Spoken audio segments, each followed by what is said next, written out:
నా నడిచియుండిన ఎడల సదా శాంతిని అనుభవించుదురు.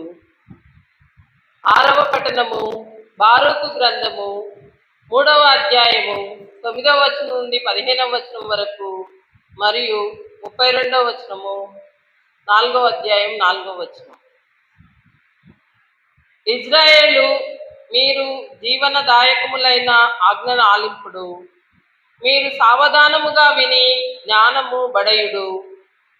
మీరు శత్రుదేశమున వసింపనేలా, పరదేశముననే ముసలివారు కానేలా, చచ్చిన వారి వలె మైలపడిపోనేలా, పాతాళమునకు పోయిన వారితో సమానము కానేలా, జ్ఞానపు బుగ్గను పరిత్యజించుట వలననే కదా. మీరు దైవ మార్గమున నడిచియుండిన ఎడల సదా శాంతిని అనుభవించి ఉండేడి వారే కదా.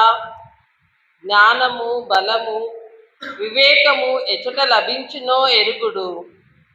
అప్పుడు మీకు దీర్ఘాయువు, వెలుగు, శాంతి దొరుకును. జ్ఞానము ఎచట వసించునో ఎరిగిన వాడెవడు? దాని బొక్కసమున ప్రవేశించిన వాడెవడు?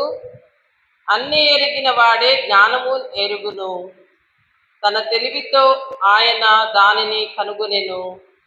ఆయన భూమిని శాశ్వతముగా పాదుకొల్పెను. ఆ భూమిని జంతుజాలముతో నింపెను. ఆయన పంపగా వెలుగు బయలువెడలెను. ఆయన పిలువగా అది భయపడి ఆయనకు లొంగెను. ఆ నక్షత్రములు వాటి స్థానములలో మెరసి సంతోషించెను. ఆయన పిలువగా ఇక్కడ మేమున్నామని అవి పలికెను. వాటిని సృజించిన వారి నిమిత్తం అవి సంతోషముతో ప్రకాశించెను. అవి తమ తమ తావులలో నిలిచి తమను చేసిన ఆయన ముందు సంతసముతో మెరిసెను. ఆయన మన దేవుడు, ఆయనకు సాటివాడెవడునూ లేడు. ఆయన జ్ఞాన మార్గమును కనుగొని తన సేవకుడకు యాకోబునకు ఇచ్చెను. తాను ప్రేమించిన సేవకుడకు ఇజ్రాయేలీయులకు దానిని అనుగ్రహించెను. అప్పటి నుండి జ్ఞానము భూమిపై ప్రత్యక్షమై నరుల నడుమ వసించెను. ఈ జ్ఞానము దేవుని ఆజ్ఞల గ్రంథము, శాశ్వతముగా నిలిచి ధర్మశాస్త్రము. దానిని పాటించి వారు బ్రతుకుదురు, విడనాడు వారు చత్తురు. యాకోబు, మీరు జ్ఞానము వైపు మరలి దానిని గైకొనుడు.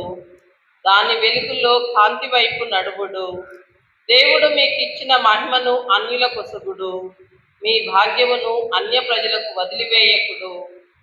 ఇజ్రాయేలు, మనము నిజముగా ధన్యులము. దేవుడు తనకు ప్రీతి కలిగించినదేదియో మనకు తెలిపెను. ఇది ప్రభువు వాక్కు.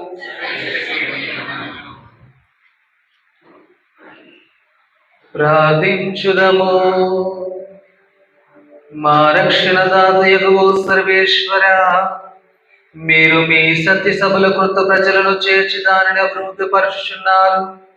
కనికరించి జ్ఞానస్థానము నీతి ద్వారా మమ్మ శుద్ధి చేసిన మీరు మమ్మ నిత్య సహాయముతో కాపాడును. మానాథుడైన క్రీస్తు ద్వారా ఈ మనవి చేయుచున్నాము.